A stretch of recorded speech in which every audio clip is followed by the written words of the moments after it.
अस्सलाम वालेकुम। Women care centre के प्लेटफॉर्म से मैं हूँ साइकोलॉजिस्ट निदा ताहिर और आज हम आए हैं रिहैबिलिटेशन सेंटर पे, जहाँ हमने एक छोटा सा गेट टुगेदर रखा है। चलिए आए मिलते हैं अपने मेहमानों से। मैं बाय प्रोफेशन क्लिनिकल साइकोलॉजिस्ट हूँ और मैं एक सेंटर रन करती हूँ जहाँ पे हमारे पास मल्टीपल इम्पेयरमेंट्स के बच्चे होते हैं।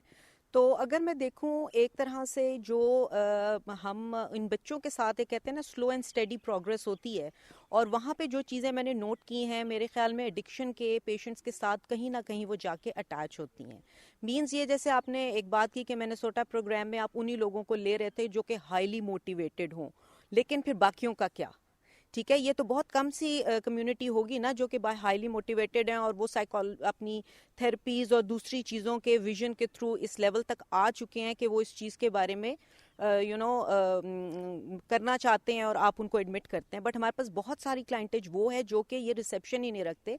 जैसे नसरीन ने बात की गर्ल्स, यंग गर्ल्स वो तबका है जो मेरे ख्याल में वो उतना डेवलप्ड अभी नहीं होता, उनकी ग्रोथ चल रही होती है, तो उनको बहुत सी चीज़ों का नहीं पता होता। अगर मैं ये कहूँ कि उस टाइम पे मैं उनसे इतनी रिसेप्शन डिमांड करूं कि वो इस चीज़ से निकलना चाहते हैं कि नहीं चाहते हैं, वो that would be like too much to ask. तो मुझे लगता है उसको बिल्ड करने की भी ज़रूरत है। ठीक है, अब अगर हम उस पॉइंट से देखें तो जैसे अगर हम मल्टीपल इम्पेयरमेंट्स के बच्चों के साथ काम करते हैं तो हमें पता है कि उसके रिजल्ट स्लो एंड स्टेडी आने हैं और हम भी उनको रिहेबिलिटेट करते हैं। Basically we also rehabilitate. वो फिर एक तरह से मैच होता है जो कि ड्रग एडिक्शन में भी हम बात करते हैं कि ये पूरी लाइफ का मामला चलता है कि उनको हमने ग्रेजुअली रिहेबिलिटेट करना है।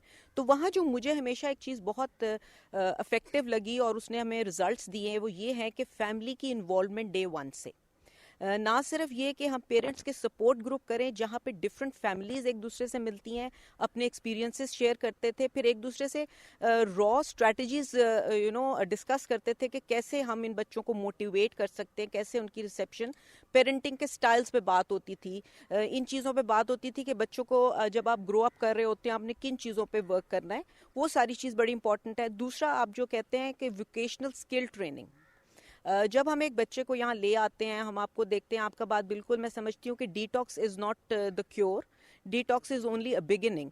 बिकॉज डिटॉक्स के बाद उनको जब आप रिहेबिलिटेट करना चाह रहे हैं, उनके अंदर किस तरीके से आपने उनके अंदर वो स्किल्स डेवलप करनी है जिसके थ्रू वो अपने आप को सेल्फ मोटिवेटेड भी रखें। क्योंकि ज़रूरी नहीं है हर दफ़ा उनको कोई सपोर्ट सिस्टम मिल जाए, दो it's very good to have a strong support system जो फैमिलीज़ की काउंसलिंग और ग्रोथ ग्रुप के थ्रू हम उनके लिए डेवलप कर रहे हैं। But at the same time हम उनको सेल्फ रिलायंट बनाएं कि वो अपनी सेल्फ मोटिवेशन कैसे कर सकते हैं। बहुत से ऐसे एग्जांपल्स हैं जहाँ पे ऐसे ही एडिक्ट्स आपने देखना है मोटिवेशनल स्पीकर्स बन गए हैं। उन्होंने अपने बहुत सारे यूट्यूब चैनल्स खोल लिए हैं जिनमें वो बहुत सी ऐसी चीज़ें अपने जो पर्सनल एक्सपीरियंसेस हैं और कैसे they came out of it and how they kept themselves motivated enough to be on this path, कि उन्होंने अपनी जो इंटेलेक्चुअल स्टिमुलेशन है उसको यूज़ किया।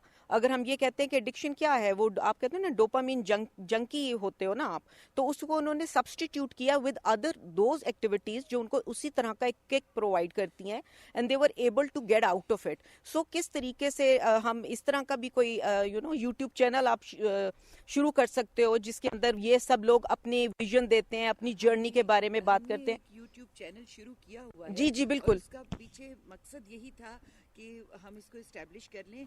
जब हम ये शुरू करेंगे तो जो हमें देनी पड़ेगी इनपुट और जो हमें इस तरह के रिहेबिलिटेट करते हुए लोगों को बताना पड़ेगा, हम साथ साथ लोगों को एजुकेट करते जाएंगे। जी बिल्कुल, आपका ये इसीलिए किया था। जी वुमेन केयर सेंटर के नाम से बिल्कुल आपका वो चैनल है और माशाल्लाह उस पर बहुत ही अच्छी मटेरियल्स डलते हैं। डेफिनेटली जब आप उसको इसके साथ करेंगे तो मुझे लगता है कि यूथ को थोड़ा सा इन टच रखना चाहिए। जैसे कि 3 मंथ्स का तो मैं एटलीस्ट रिकमेंड करूंगी कि आप ज़रूर रखें।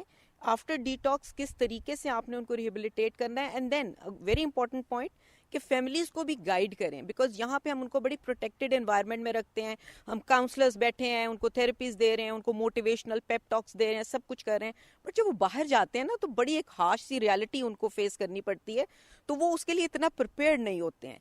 तो अगर हम फैमिलीज़ को इन रखेंगे और उनको हम ये गाइड करेंगे कि उनके डिटॉक्स और उनके रिहेबिलिटेशन के बाद आपने बाहर भी उनको किस तरीके से सपोर्ट देनी है, किस तरीके से आपने उनको आगे फर्दर रिहेबिलिटेशन में हेल्प करनी है, तो वो भी मेरे ख्याल में एक बहुत इंपॉर्टेंट एरिया है। बिकॉज पेरेंट्स भी जब छोड़ जाते हैं और वापस ले जाते हैं तो वो समझते हैं उनकी तो बस इतनी रिस्पॉन्सिबिलिटी थी, ختم हो गई, बस अब आगे उनको कैसे आपने कर लेके जाना है, that is also very important. मुझे ऐसा मैंने एक्सपीरियंस किया है इस दौरान, तो मुझे ऐसा ही लगता है कि जैसे एक दफ़ा कोई डायबिटिक हो जाता है ना, तो वो फिर फॉर एवर डायबिटिक रहता है और उसकी केयर करनी होती है. ज़िंदगी को अच्छा गुजारने के लिए कुछ चीज़ों को फॉलो करके ही चलना होता है. तो मुझे लगता है कि जो एडिक्ट है, वंस जो एडिक्ट है, वो हमेशा के लिए उसको कुछ ख़ास किस्म की अपनी रिहेबिलिटेशन के प्लान को लेके चलना पड़ता है, बिल्कुल एक डायबिटिक पर्सन की तरह, जो कि अपनी खैर खैरियत रखने के लिए कुछ दवाइयाँ अपने साथ हमेशा रखेगा और कुछ एहतियात वाली ज़िंदगी जो है वो हमेशा के लिए गुजारेगा. तो मुझे लगता है कि रिहेबिलिटेट होने के बावजूद आप उसी लाइन में खड़े होते हैं